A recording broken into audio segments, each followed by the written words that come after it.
Hey friends, hope you all are doing well and staying creative. In this video, I'll be showing you my process for arranging and layering atmospheric sounds to get this like really nice ambience that just flows and moves and keeps your track interesting. Now, if you like what you see here and want to see more of this content, hit that subscribe button along with the notification bell. And of course, like the video and leave a little comment for the YouTube algorithm. And by the way, I do mixing, mastering, and coaching. So if you're interested in that, hit me up on either Instagram @durosai or on my email djdurosai@gmail.com. All right, now let's dive right in. Okay, so I have this project here, and like always, I will play a little snippet of the track just to show you what it sounds like, and then we can take a closer look at it.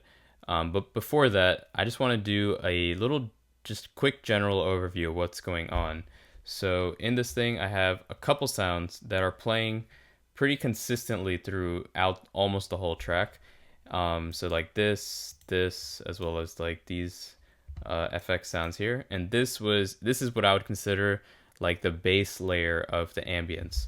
And then I have all these sounds, these little Atmos sounds that are laid out a little bit more haphazardly.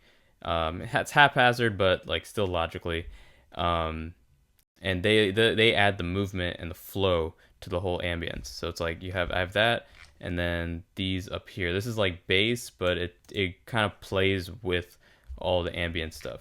So all right, so I'll play like a minute of this, and we'll take a closer look.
Okay, so I just played you like 32 bars of this track here, and now let me break apart what's going on here. So as I mentioned earlier, there's a couple things that are playing fairly consistently throughout the track. So that would be this pad sound right here. Very subtle pad, and so I'll turn off all these effects and show you how I made this. Okay, so it's just this choir pad sound that I'm running through an arpeggiator. Sounds like shit right now, but that's of course without all the effects. So first effect is a grain delay. This just adds a very eerie kind of feel because I put the pitch up to 12, which means like every delay it's shifting up an octave. So it's just like this weird like ascending delay. It sounds just odd. Running that through mini filter, which is just like the Arturia Moog filter, just a low pass, take out a lot of the high frequencies. This is being modulated very slightly throughout the track, not a whole lot, but just here and there. Then got that going through echo, and then through Tantra. Tantra is just, I don't know, if you don't know about this plugin, it's pretty great. It's like cheat codes. A lot of cool presets in here to make these interesting ARPy delayed syncopated sounds. So that's what's going on there. That plays almost the whole track. The second sound is this pad, which is just a sample that I'm looping. And this plays just a very consistent note. That's it, not much going on here. There's a little bit of that high frequency sizzle, but this is also again just playing this like constant droning sound in the background. Now this third effect is this Atmos effect that I'm chopping up a little bit, but I'm placing it so that it's, again, playing very consistently. So let me play this.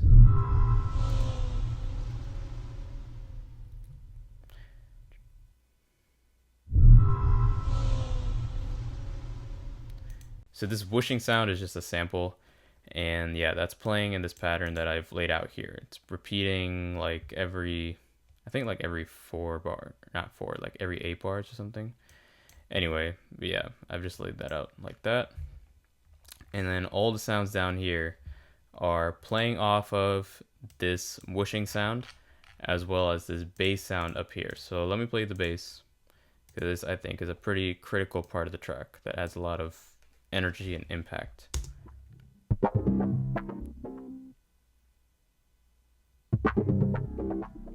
So it's like different variations of this bass stab. And this is actually coming from a VST called Podolsky. I've bounced it all out to audio, but it's actually a free plugin made by UHE. They're the same company that makes Diva. And so they have a free monophonic plugin called Podolsky, which is actually, it's a pretty sick plugin, and that's how I made this bass sound. So yeah, there's a couple iterations of that. There's also this iteration. I just recorded it to audio and then chopped it up and found some parts that I liked and then laid it out in just in a way that I thought sounded good.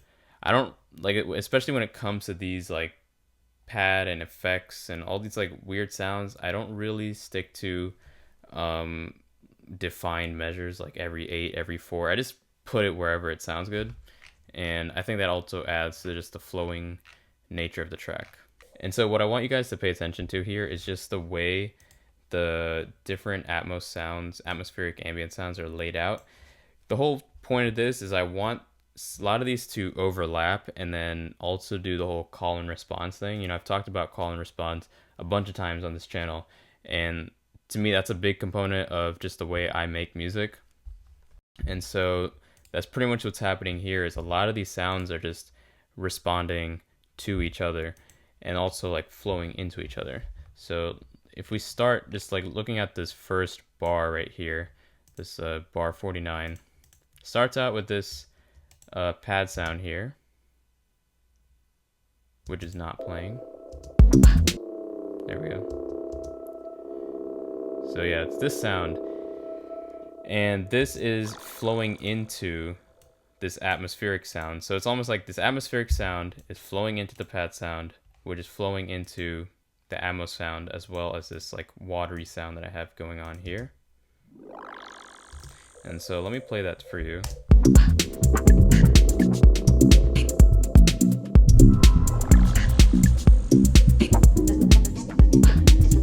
See, that's going into this Atmos right here.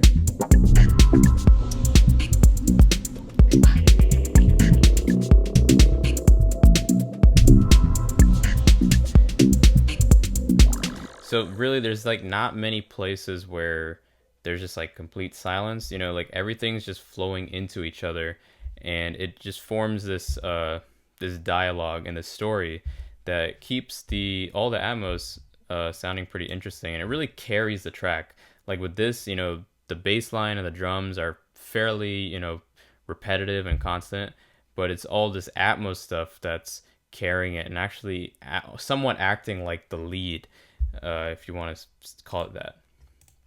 So let's give it another listen. You know, and these the bass sounds also interject every now and then. So like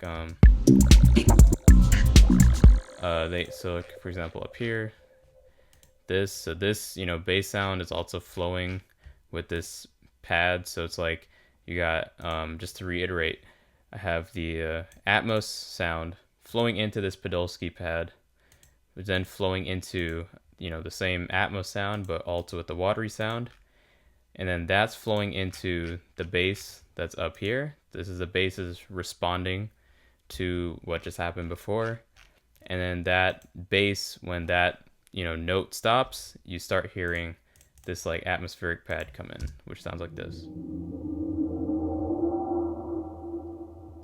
So all these, like I said, I've said it a million times, but yeah, they're just like flowing into each other and just your ear is always has something new to like latch onto, just to keep it from getting boring. So one more time, let me play through this. And yeah.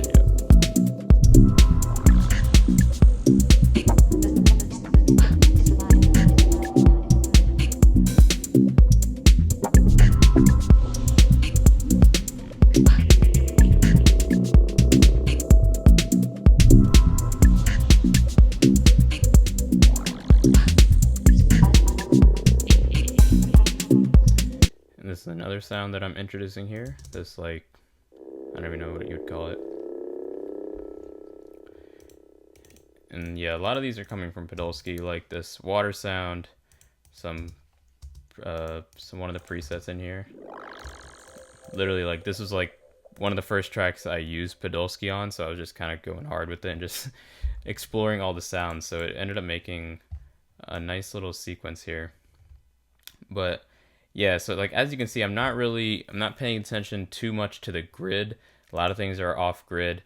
You know, these aren't percussive sounds. They don't have any syncopation or anything to them. So I don't really care too much about where they fall on the grid. I just want everything to, yeah, just have that like background ambience that never gets old. And yeah, I mean, like, and a lot of these things are playing off of other stuff in the track too, not just that bass sound. So I have like vocal effects and stuff, just to interject every now and then to keep it from getting too stale with just Atmos. But yeah, it's the same concept here. You know, I have like the vocal effects up here, and then that could be, you know, the call, and then I have this pad responding to that, as well as, you know, all this these Atmos sounds. So yeah, I mean, the basis of this track especially was really a lot of just call and response. And yeah, it's just like a lot of how I write my tracks. So again, just to drive the point home, if you look at this sequence from a bird's eye view, looking at this, all these ambience Atmos sounds, as well as these bass sounds up here, you can see that it looks, the way it's laid out looks fairly chaotic. It doesn't look like there's much structure to it. It's not really conforming to any, like, you know, 16 or 32 bar loop like this whole sequence. It's just laid out almost haphazardly, but there is like an organized chaos to all this mess. And so, at least in my opinion, that organized chaos is what causes the track to sound like this, like, ever evolving and interesting. Because I find that when you stick too much to that structured sort of writing music, especially with, like, you know, minimal house and stuff with these like really long tracks, it can get pretty stale and a little too repetitive. So I like this method of just laying things out, seeing how it goes, having things flow into each other, not caring too much about where exactly they land. Obviously, like, you know, certain things, like for example, like this green pad that I was looking at earlier, like this, I have it come in like sort of good transitional points in the song because I really like that sound. Just sounds like very eerie and spacey. But yeah, for the most part, it's just laying it out so it flows nice. I probably said that like a million times. But anyway, yeah, hopefully this video was helpful and I actually like made some sense. Yeah, if you did, leave a little like, leave a little comment, and yeah, I hope you all have a wonderful day. Peace out.